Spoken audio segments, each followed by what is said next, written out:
내가 그 사진을 시작한 것이 보면은 이제 59년도에 처음 카메라를 접해가지고 흑백 사진을 찍다가 이제 그 60년대 대학에서 사진 전공하면서 칼라를 접하게 됐고, 그 대학에서 사진 공부를 하면서 이제 그 광고의 뜻을 둬가지고 또 광고 사진을 쭉 하다 보니까 이제 그 시대에 따라서 내가 찍는 사진의 스타일도 변화가 되더라 이거예요. 내가 이제 그 중학교 때 그림을 그리다 보니까 그림에 대한 이제 그 내 잠재력도 있고, 사진을 하다 보니까 그 사진과 그림에 이제 그 같이 합쳐지는 어떤 작품을 만드는 것이 좋지 않을까 해가지고 생각하는 것이 바로 이제 이런 이제 그 이미지 페인팅화된 그런 이제 사진인데, 이게 디지털화되지 않으면은 굉장히 힘든 작업이에요.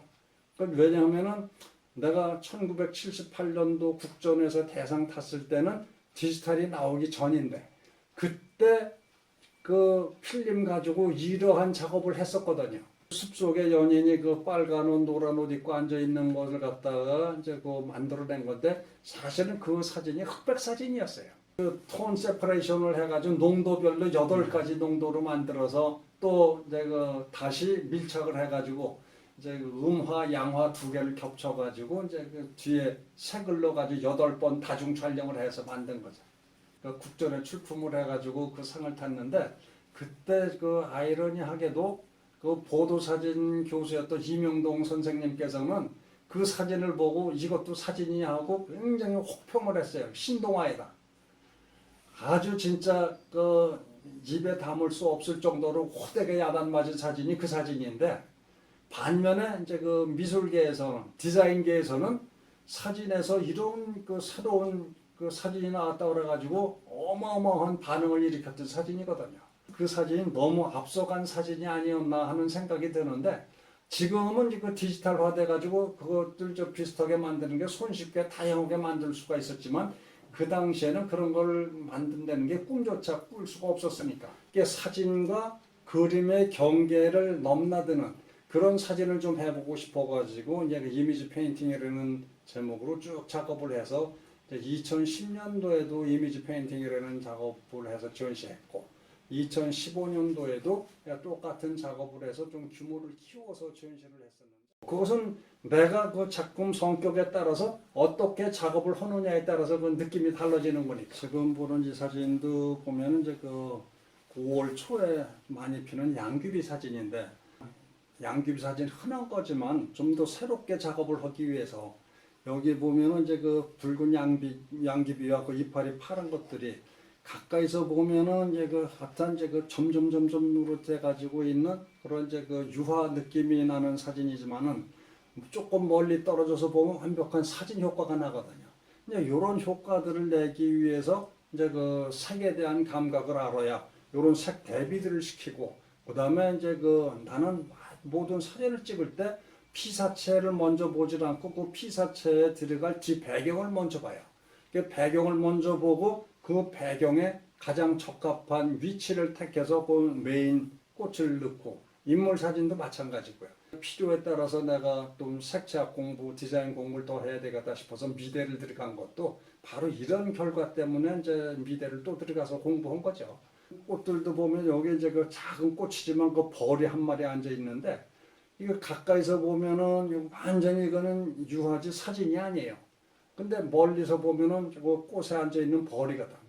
이제 이런 것들도 보면은 이제 그 동강 할미꽃을 찍은 건데, 이 바위는 주로 이제 그 흑색으로 표현이 되고 꽃은 그 보라색으로 되어 있는데, 이런 것들도 이제 그 오리지널 사진으로 봐가지고 이런 느낌이 안 나오지만은, 내가 머릿속으로 그린 그 동강 할미꽃, 바위 틈바구니에서 피는 꽃은 그 바위 자체가 좀 어둡게 표현되는 게 좋겠다 싶어서 이런 이제 그 바위 색도 그렇고 형태도 하나 유화같이 표현을 해놓은 거죠.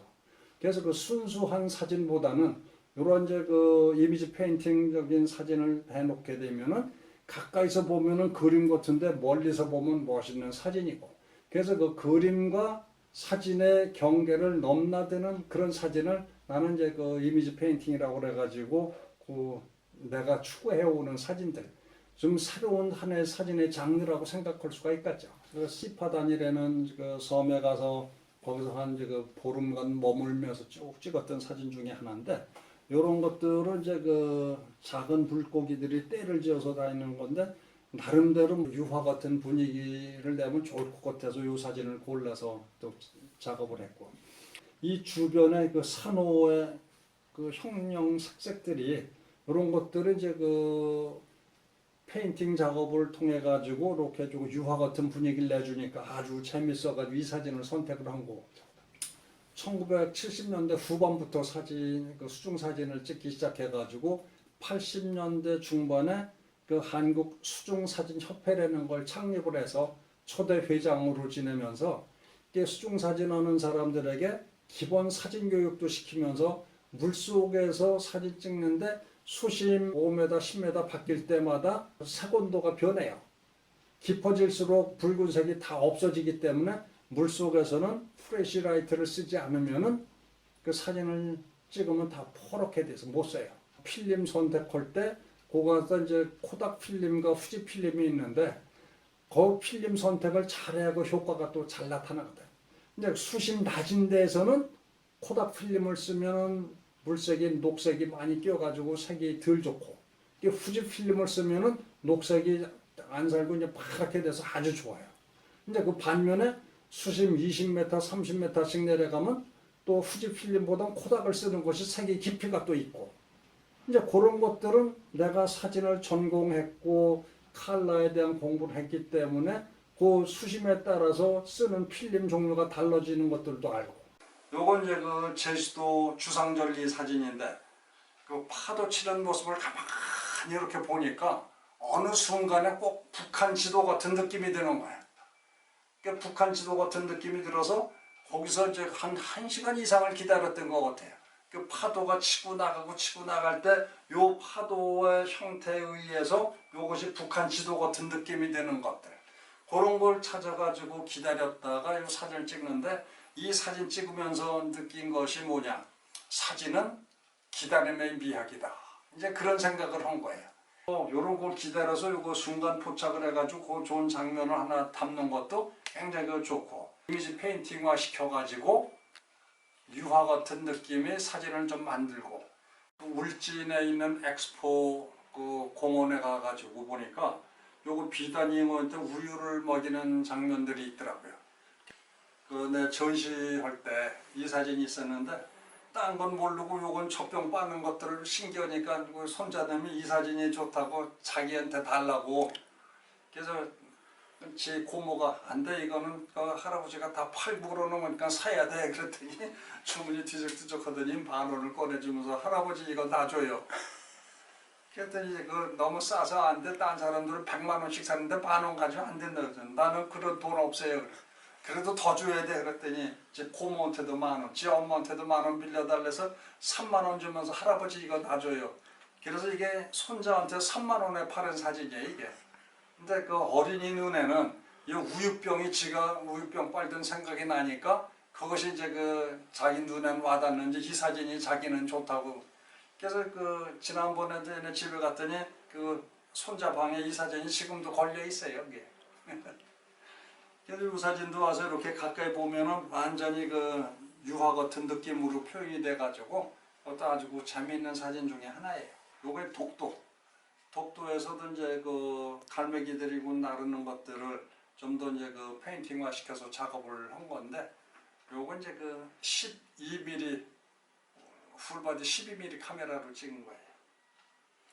그리고 디지털이 아니면은 이런 효과들을 낼 수가 없죠.